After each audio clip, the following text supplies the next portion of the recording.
Hey everybody, and welcome to episode 128 of Daisy Knits. I'm Daisy, and we're going to chat for a few minutes. So, I have one finished project, two new projects, and a lot of craziness because it's September. It seems like every year in September it is a crazy busy month, and this year is no exception. So, we'll hop on in, shall we? First off, I have a finished sweater. So my ends are not woven in at all, but it is done. I have not washed it. I have not blocked it. I just finished it. The knitting is done. How's that? So to show you that beautiful cable up the back is done. I showed you all last week I had steeped it open and I added that button band. I'm kind of curious to see how this blocks out. I do need to give it a good block. I'm wondering though if my bind off is a little too loose. It flares just a little bit, so I'm kind of curious. I might end up taking that bind off out and actually making it a little bit tighter, but before I decide, I want to wash it and kind of give it a good block.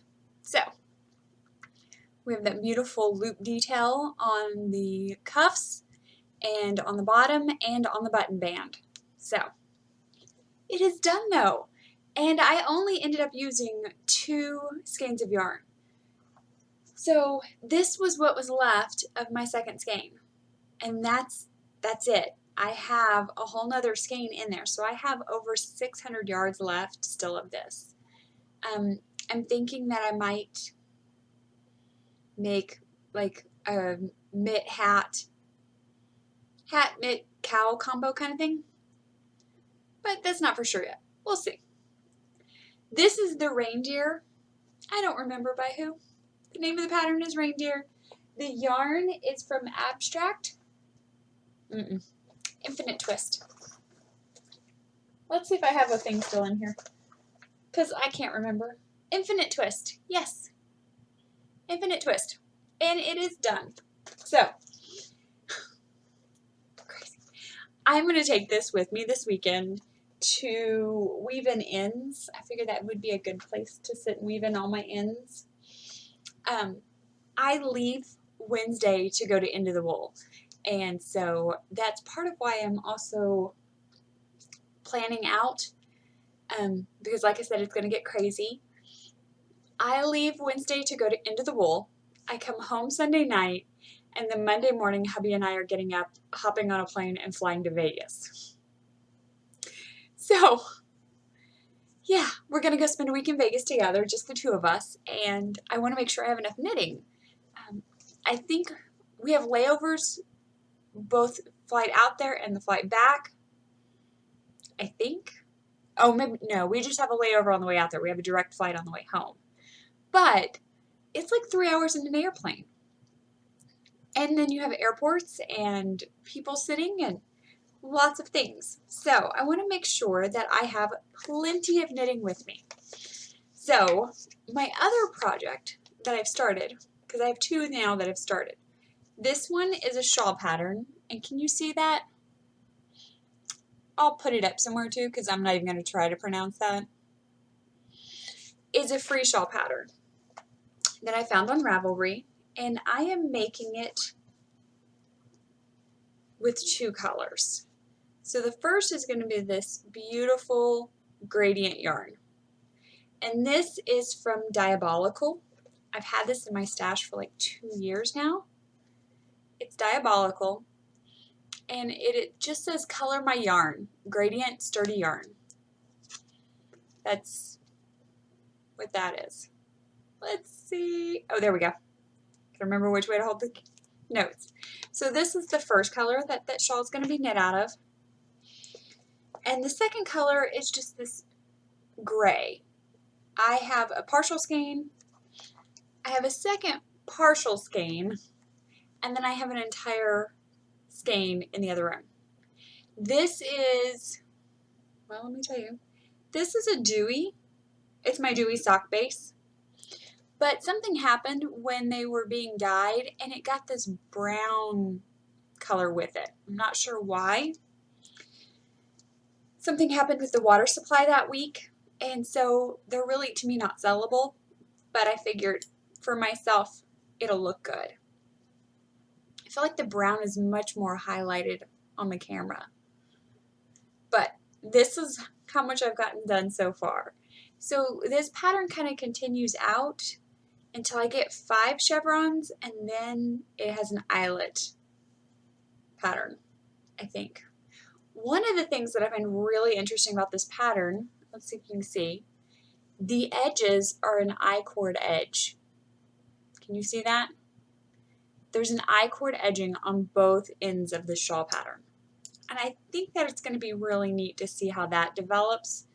Also, the yarn is carried up the side and it's tucked into that I-cord edge. So I'm really kind of interested to see how that all works up together. Just to kind of see how it plays and how it works. So that's, ooh, I better put the pattern back in the bag, otherwise I'll be in trouble later. That's project number 1. This is a free pattern. I will put the name of it. I think of it as the Hackman race, but I know that's not how you pronounce any of that. So that's one project. My other project is something new. I did a little quickie brioche class back at ZK, and quite honestly, I kind of forgot most of what I learned in that class. Sorry, Emily. But it was really good, and I remember thinking, this isn't as hard as I thought it would be.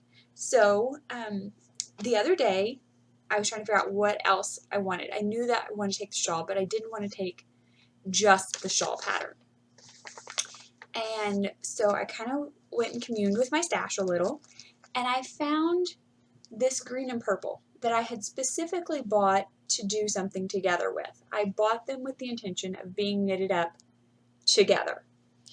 And this is, let me find the tag, this is from Barrett Wool, Susan B. Anderson's wool, and it's worsted weight. One color is Grassland and the other color is called Wood Violet. So, like, I knew in my mind I wanted them to play together. And I bought this like 2 years ago as well. I'm trying to use some of my older stash here. I'm pulling it out and starting to use it up. So I got thinking about that brioche class, and I thought, how fun would that be? I found a brioche watch cap. This is another freebie pattern I found. Basically, you do a brioche rib, the entire thing, and then you have some crown decreases. And I looked at several of them, but I preferred the crown decrease in this one out of some of the other ones I saw. So I cast on last night, and this is how far I am. However, I think I might need to go down a needle size. I feel like it's pretty loose. I don't know for sure because I've never done brioche before. So I think what I might do is let this marinate just like this and hop in. Sorry, the dog's going nuts. Hop in a needle size or 2 smaller and take it with me and ask at the retreat. Hang on a minute, guys. Okay, sorry guys, I'm back. So I was telling you about the brioche hat. I think what I'm going to do is I'm going to end up taking a needle size or 2 with me, smaller than what I have going here, and I'm going to kind of get some opinions and see. I know there's several ladies there who've done brioche and who are phenomenal at it. I'm not that far into it, so I have no hesitation to frog it if I need to, and we'll reevaluate from there. But these are my 2 projects. I may end up taking a third one with me. I want to do this little doll, and I won't even try to say its name right because I know I'll screw it up, but it's all beautiful, beautiful doll.